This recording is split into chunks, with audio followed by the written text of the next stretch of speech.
ભર શિયાળે ચોમાસા જેવો માહોલ સર્જાયો. ખેડૂતો માટે આગામી 48 કલાક ભારે કરા સાથે વરસાદ ખાબકશે. ઉત્તર પશ્ચિમ મધ્યપ્રદેશમાં સર્જાયેલી સાયક્લોનિક સર્ક્યુલેશન સિસ્ટમ અને વેસ્ટર્ન ડિસ્ટર્બન્સને કારણે ભર શિયાળે અષાઢના એંધાણ વર્તાઈ રહ્યા છે. કેટલાક શહેરોમાં તો ભર શિયાળે ચોમાસા જેવો માહોલ સર્જાયો છે.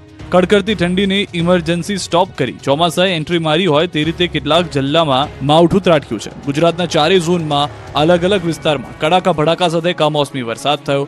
વર્ષ 2024માં જતા માવઠાએ ખેડૂતોને રડાવી દીધા છે. વરસાદથી બટેકા, ઘઉં, જીરું અને વરિયાળી જેવા પાકોમાં નુકસાનની ભીતિ સેવાઈ છે. નાગલી અને અન્ય શાકભાજીના પાકોને નુકસાન થવાની સંભાવના છે. બીજી તરફ ખેડૂતો પર હજુ ખતરો ટળ્યો નથી. હજુ 48 કલાક ખેડૂતો માટે ભારે છે. હવામાન વિભાગે આગાહી કરી છે કે કરા સાથે વરસાદ ખાબકશે. આગામી 24 કલાક માટે બનાસકાંઠા, સાબરકાંઠા, નર્મદા, અરવલ્લી, વડોદરા, છોટાઉદેપુર, ભરૂચ, સુરત, ડાંગ, નવસારી, વલસાડ, તાપી અને અમદાવાદમાં વરસાદનું ઓરેન્જ એલર્ટ અપાયું છે. હળવાથી મધ્યમ વરસાદની આગાહી કરવામાં આવી છે. ગાંધીનગર, પાટણ, મહેસાણા, ખેડા, આણંદ, અરવલ્લી, પંચમહાલ, દાહોદ, મહીસાગર, દમણ અને દાદરાનગર હવેલીમાં પણ વરસાદ પડી શકે છે. 24 કલાક બાદ તાપમાનમાં 2 થી 3 ડિગ્રીનો ઘટાડો થતા ઠંડીનો અનુભવ થશે. આ તરફ સવારથી ઘણા જિલ્લાનું વાતાવરણ પલટાયું અને વરસાદી માહોલ બન્યો. ખાસ કરીને ઉત્તર ગુજરાતના જિલ્લામાં સૌથી વધુ અસર જોવા મળી. સાબરકાંઠા અને હિંમતનગરના ઈડર, વડાલી, ખેડબ્રહ્મા, વિજયનગર, પોશીમાં ગાઢ ધુમ્મસ છવાયેલો જોવા મળ્યો, જેના કારણે ખેડૂતોની ચિંતા વધી છે.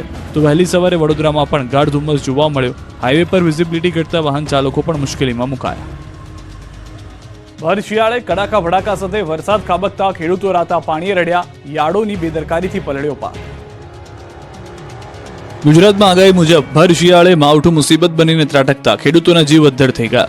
ઉત્તર ગુજરાતના સાબરકાંઠા, મોડાસા, અરવલ્લી, ભીલોડા, ટીંટોઈ સહિત ગ્રામ્ય વિસ્તારોમાં વરસાદ કહેર બનીને વરસતા ખેડૂતોની મહેનતનું ધોવાણ થઈ ગયું છે. ખેતરોમાં ઉભો પાક તો પલળ્યો, સાથે સાથે આગાહી છતાં મેઘરાજ, ભીલોડા યાર્ડની બેદરકારીના કારણે યાર્ડમાં ખેડૂતોનો પાક પલળી પણ ગયો.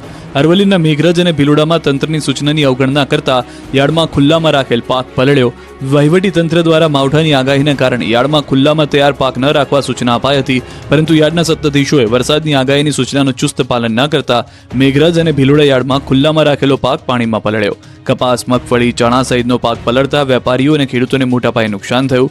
મેઘરજમાં ટેકાના ભાવમાં વેચવા મૂકેલી ખેડૂતોની મગફળી પલળતા નુકસાન જોવા મળ્યું. માત્ર તાડપત્રીના સહારે પાક ખુલ્લામાં રાખવામાં આવ્યો હતો, ત્યારે યાર્ડના સત્તાધીશો સામે પણ સવાલો ઊભા થઈ રહ્યા છે. તો સોયાબીન, ચણા, ઘઉં સહિતના પાકને નુકસાન થયું. કમોસમી વરસાદથી યાર્ડમાં પાણી જ પાણી છવાઈ ગયું. આ તરફ રાજકોટના ધોરાજી યાર્ડનું તંત્ર પણ ઊંઘતું